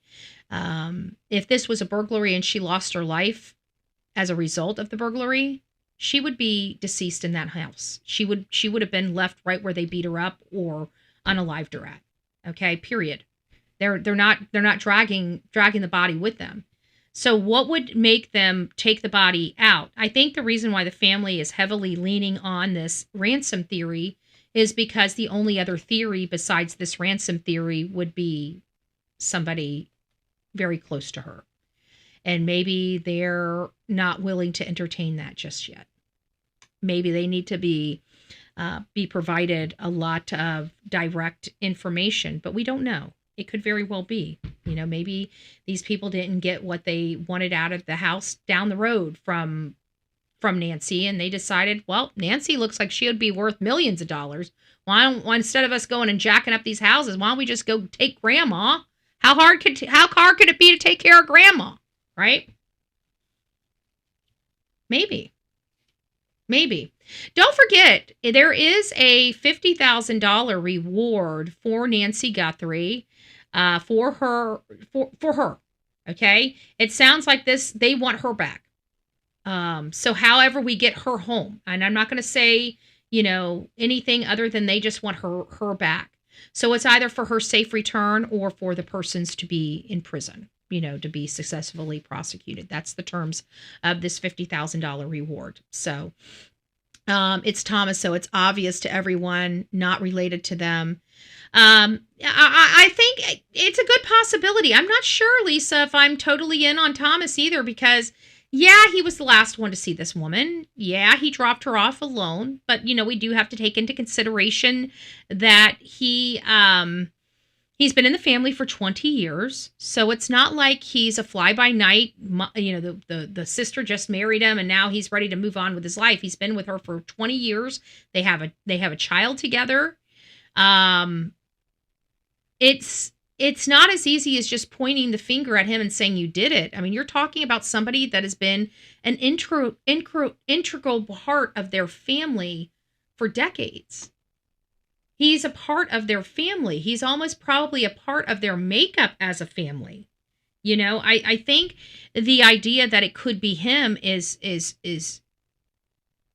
so unbelievable for them. And as many of you guys can understand, it would be unbelievable for anybody. I want you guys to think about your family, especially if you love your family. It might be a little easier for those that don't like their family too much. But if you really care for your family, I want you to understand, what would it take for you to believe your brother-in-law hurt your mother? I mean, it's a hard, let's face it, that's a hard pill to swallow, Just like it's a hard pill to swallow to think that your insignificant other could hurt somebody or hurt your child or whatever the case may be, You never want to believe it's family. Exactly. And we go through this all the time. Did you see TMZ guy talk on Fox News about the ransom? Yeah, we're going to get into that. We got a lot of stuff pulled up. We're not even halfway through our show yet. I move along at a snail's pace. So here we go. We're pulling it up now. It was actually the next thing that we were talking about. It's me. So here it is. So Abby Blabby, ransom note says, Nancy, this is interesting stuff. Nancy is safe but scared. Harvey Levin, founder of TMZ, says the ransom note they received started by saying Nancy is safe but scared and that she knows what's going on. The note gave hard deadlines and cut off any communications or negotiations. Levin believes the sender may be in the Tucson area. So do I. Funny how that happens. I will say the letter begins with saying she is safe but scared. They go on to say she knows exactly what the demand is. They are, through us, telling the family exactly what they are demanding, and they are saying that Nancy is aware of it. They are also saying that this is will and that's it. Oh, excuse me. They're saying that this will be, I dropped down a line. They're saying this will be their only communication and that they are done communicating and negotiating. There's the deal. And that's it. As the clock ticks, that's one of the reasons the FBI and other authorities have gotten desperate here, because as far as they can tell, it's impossible to trace the origin of the email. I will say there's a real reason based on what's written there that I believe this person is within the radius of the Tucson area. Interesting. So there's that. Then we've got this. Continues for Nancy Guthrie. So much has changed since the last time we spoke with TMZ, breaking down this investigation. Last night we saw the video put out by Savannah Guthrie and her siblings making that desperate plea for whoever took Nancy, for them to bring her back and bring her back safely. And then we got the update today from Pima County. So a lot going on right here on Live Now from Fox. Let's go now out to TMZ's Branson Quirky. Continues to follow this fascinating case. Joins us here with the latest. Hey, Mike, how you doing today?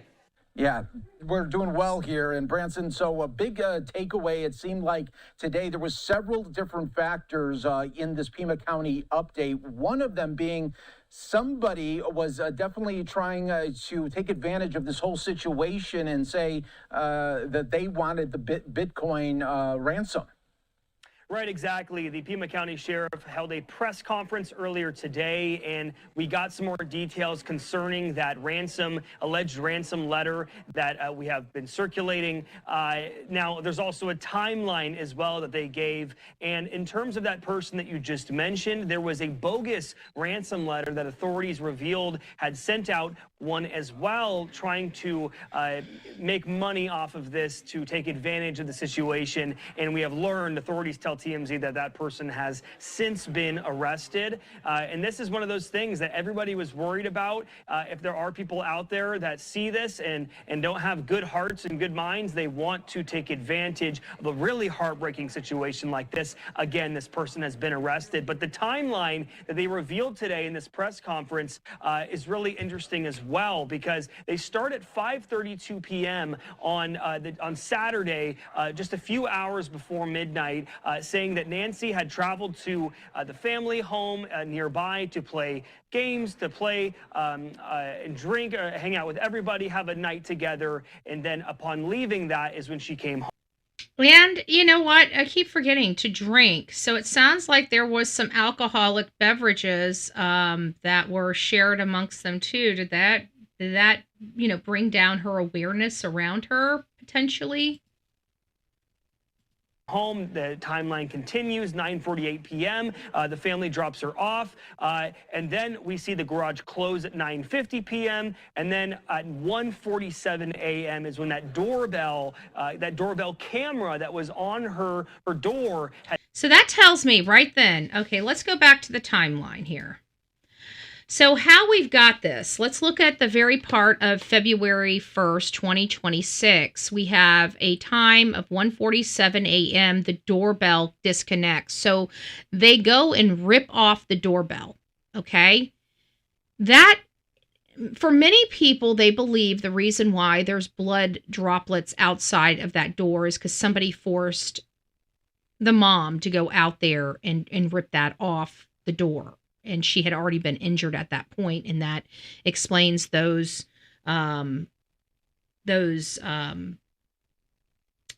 droplets and spray and what. T-Bone says, "How do we know it's fake? Why arrest a faker?" That's a good point. You know, how do we know that he wasn't the author of those? Well, they must know something. So either they can track the email, or maybe he reached out to them and it was the original email. I don't know. They're saying they're two different people. Maybe because they know who the identity of the author of the original emails are.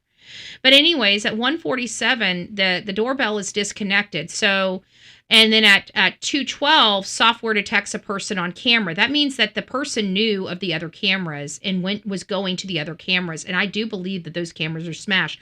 I know that the detective or the sheriff has failed to discuss. He has failed to discuss the forced entry aspect, and he has failed to discuss and will not discuss the cameras. Okay, so we don't know if those were smashed, but if we could probably reasonably deduct that if the doorbell camera was ripped off the docking on the door, we could probably reasonably deduct that somebody went around and smashed the other cameras, because clearly a person was detected, but no video available and no subscription. So, and then of course, another 16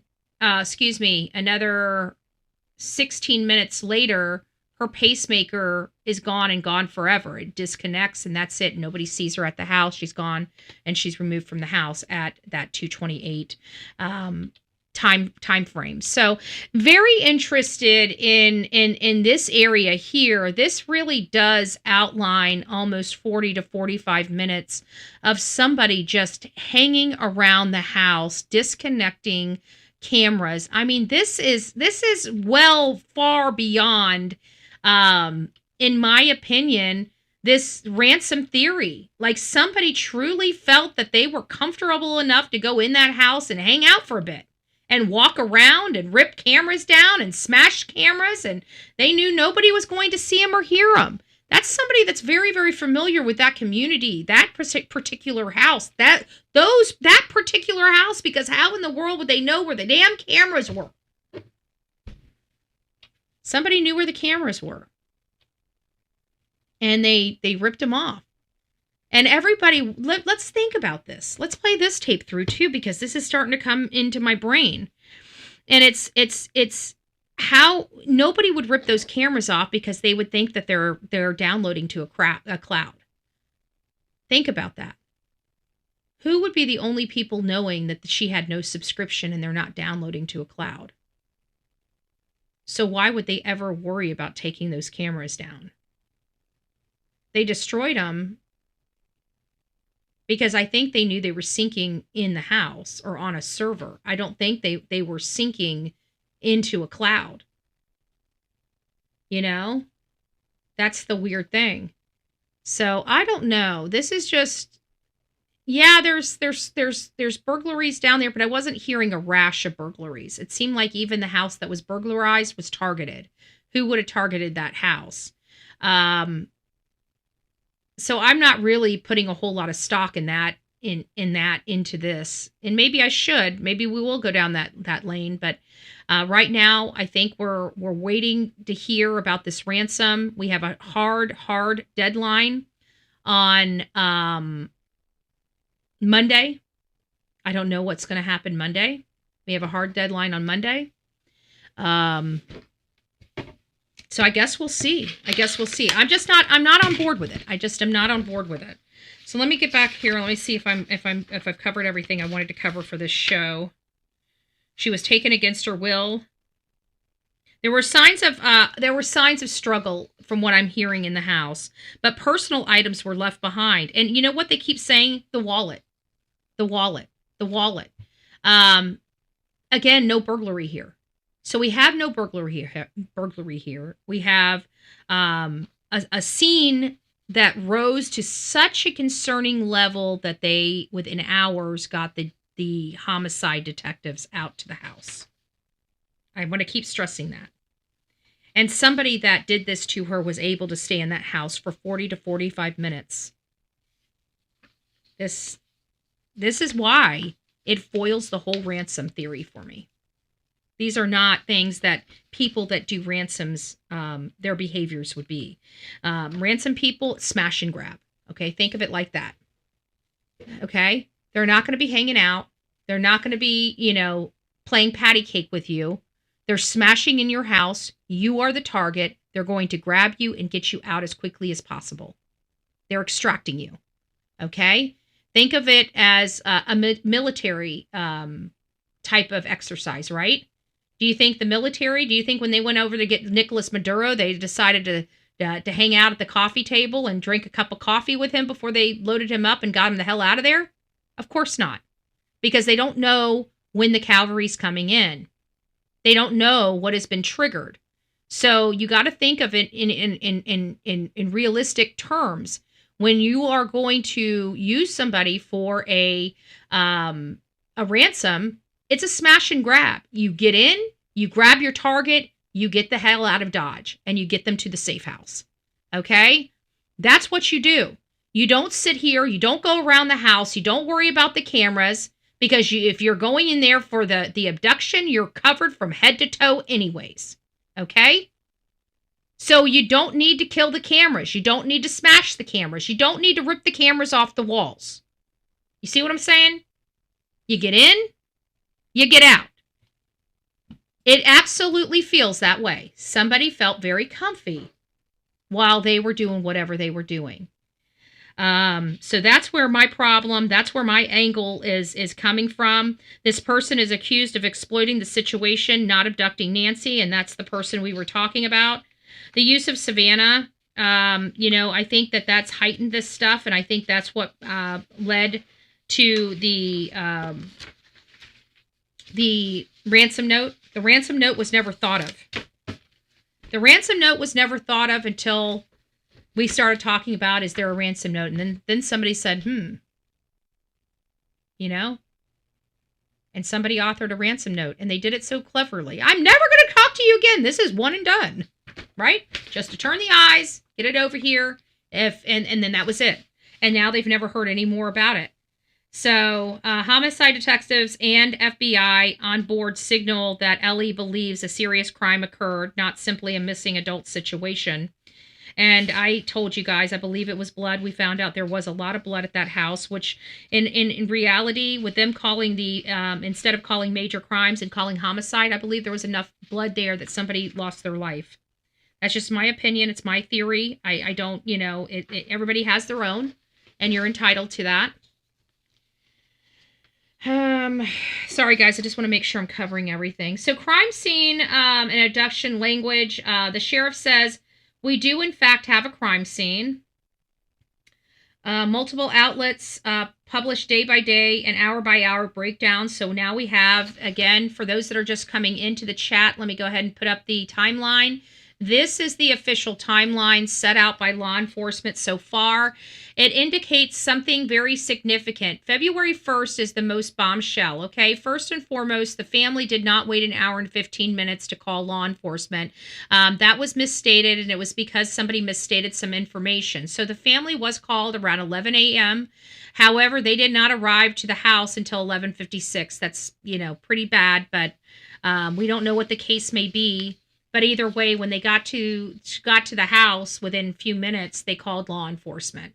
So if Annie's the one that's there and her husband is the one that's the prime suspect, if he is, you know, we're not saying that. We know that those are allegations have been publicly stated by Ashley Banfield, and people are talking about the theory. Therefore, we're discussing this in a theoretical light. And at the end of the day, if he is ultimately responsible, could he have been the one that held his wife up from going over to the house for almost an hour while he got his bearings together before they arrived? Hey, Brown Chicken, it's nice to see you, love. And that's kind of where I'm at, because there's a lot circling around with Tammaso. Tammaso, I think is how I pronounce it. Tom. I'm going to keep working on it until I get it right. The family statement notes they've heard reports about the ransom letter, but they say they need proof of life. Nobody's provided proof of life, their mother's life. It's got to be very hard for her children to go through all of this. But whoever took Nancy, that we need, they state it's not just whoever took Nancy that we need to talk about tonight. There's another predator. Okay, that's the ransom hoaxer. You've been on X. You've seen it on the maps. There's angles. People are circling screenshots in red. We're not going to be talking about all of that in this show. We're actually almost wrapped up. I'm just making sure I don't have very much left to show you guys before we finally do ultimately wrap up this show. So let's just go through some other stuff. So this is stuff I was going to present to you yesterday, but we didn't have time. We ran out of time for the show. And this is Andrew McCabe. If you guys recognize the name, yes, he is the disgraced FBI agent. But now he works for none other than CNN. Likes to lie on documentation, fraudulate real, actual documents, and then, of course, that's the kind of person CNN finds attributed to their culture at CNN. Is that really surprising? Not at all. They kind of suck. They do pass around the false information. But I digress. He's not in the hot seat of trying to take Donald Trump down by nefarious ways, and he still is outside of the jail so far. But with that being said, he does provide some insight, and he does not believe that the children actually believe in this hoax or committed to it. They just don't know what to believe, is what his assessment is related to this. Maybe I should have refreshed it. It's a heartbreaking plea there from Savannah Guthrie, as well as her sister Annie and her brother Camron, through tears, pleading for their mother's safe return. I'm joined again now by Annie McCabe. And Andy, beyond just the I don't like this understandable guy. pain that we see in that video there. Sorry. Would there be any reason that law enforcement would want the family to make such a plea at this point? Yeah, first of all, my heart goes out to Savannah and her family. It's like unbelievably hard to watch. I can't imagine what it's like to have to live through that. So there are a few things that law enforcement might be trying to accomplish here. The first is, of course, to send a message of courage and encouragement to their mother. Like if there is a chance on earth that she actually hears this, they want her to hear that. They want to try to bolster her Savannah spirits. even said that, if you happen to hear. Of course, of course.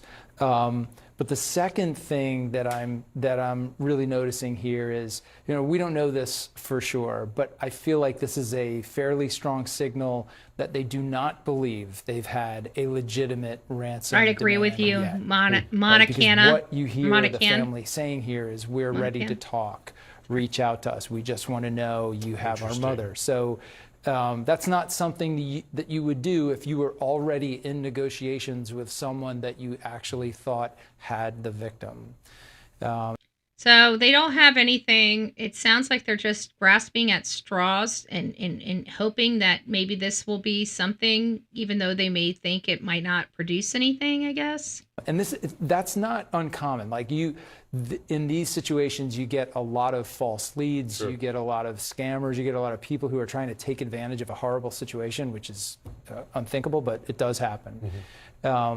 This is, to me, reads like an effort to establish a line of communication. Can you connect that video with what we saw outside her home, the police going back, in effect, for another look, even bringing sniffing dogs, right?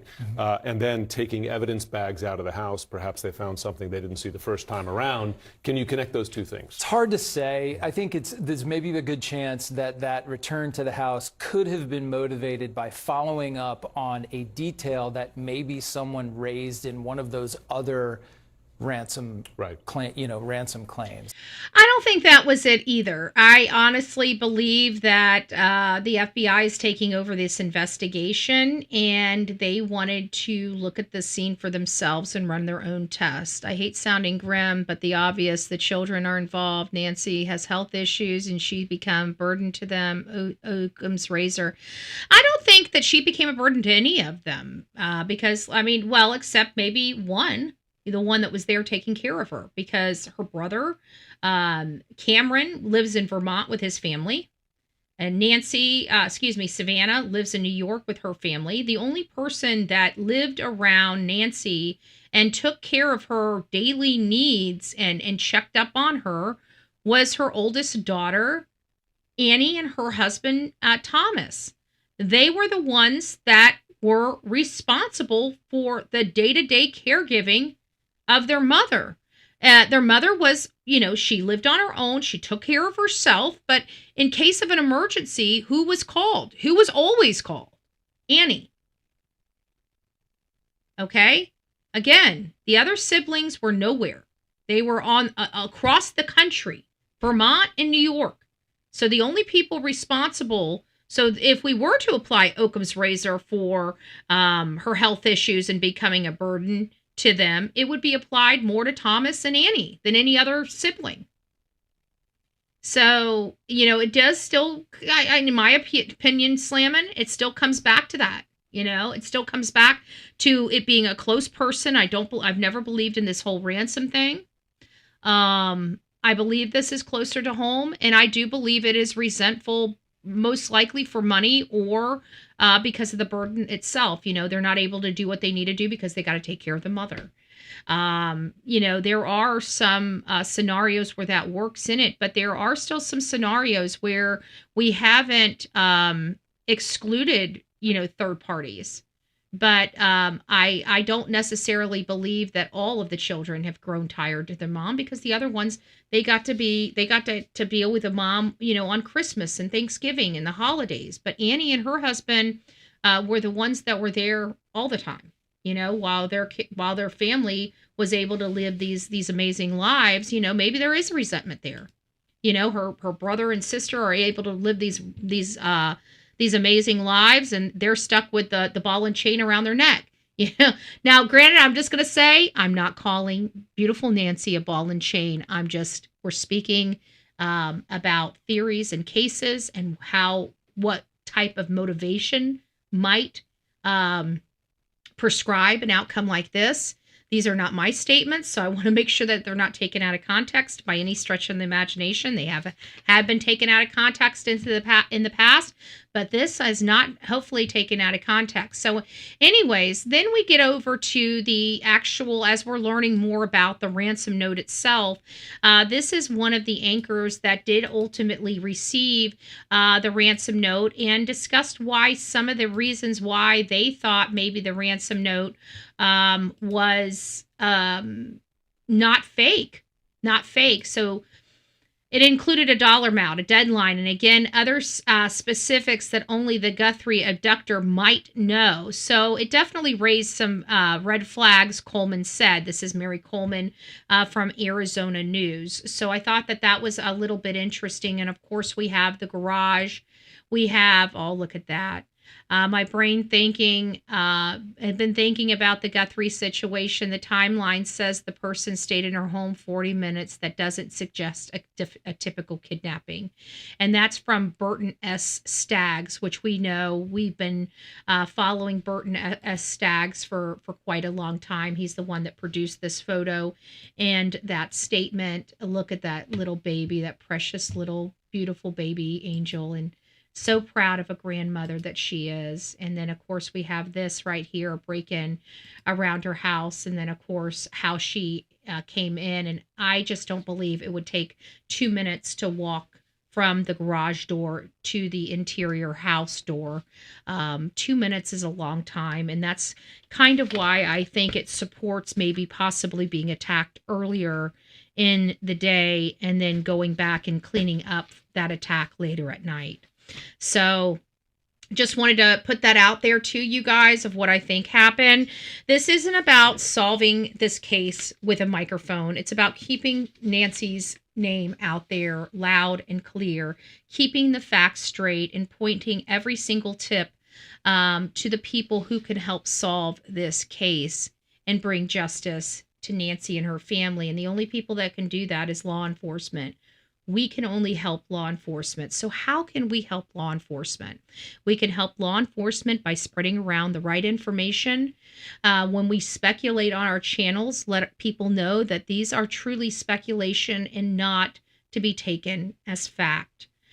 Do not call in tips or leads unless you have a legitimate tip or lead. One of the biggest complaints I get from law enforcement in major crime cases and cases like this is people calling in and saying, did you think of this? Okay. Let's not do that. Okay. That they've already thought of it. I can promise you law enforcement has already thought of it. You don't need to call in there and remind them how to do their job. That's not what they're asking of the public. What they ask of the public is if you have some information related to this case, please share it with them. If you are in this area and you have some type of videotape, either automobile dash cam or Ring doorbell, Nest doorbell, any type of exterior home or business camera, download that and turn that over to law enforcement. They do not know what happened. They're not pointing fingers at any specific person at this point. The son-in-law has been raised as a possible suspect. He hits a lot of boxes. We cannot look past the fact that he does hit a lot of boxes. But at this stage of the game, you're talking about an elderly woman. Every time we accuse the son-in-law, it further diminishes their conversation with that son-in-law.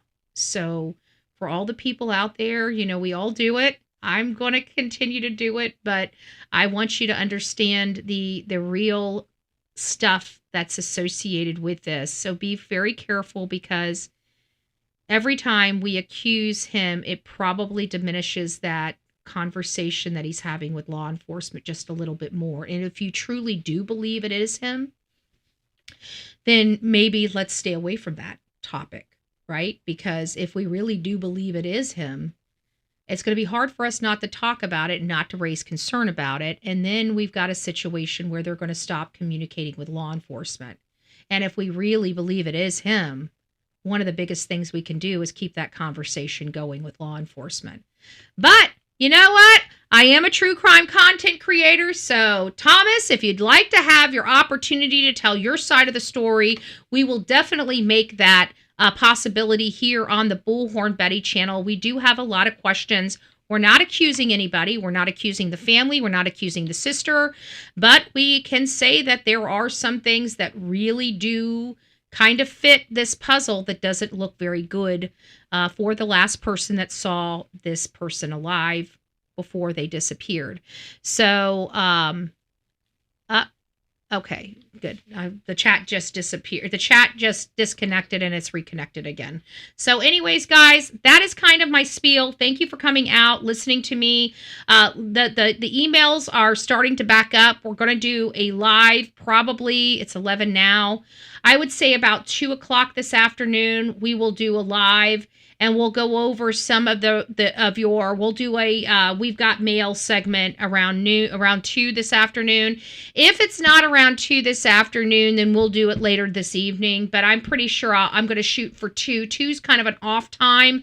And I think that would be a great time to go through some of these You've Got Mail stuff. And maybe we'll expand on some of those You Got Mails that we were talking about in the evening show. So, oh, thank you. Thank you guys for your love and support on my show. And every day, you know, good people come here and support the show financially.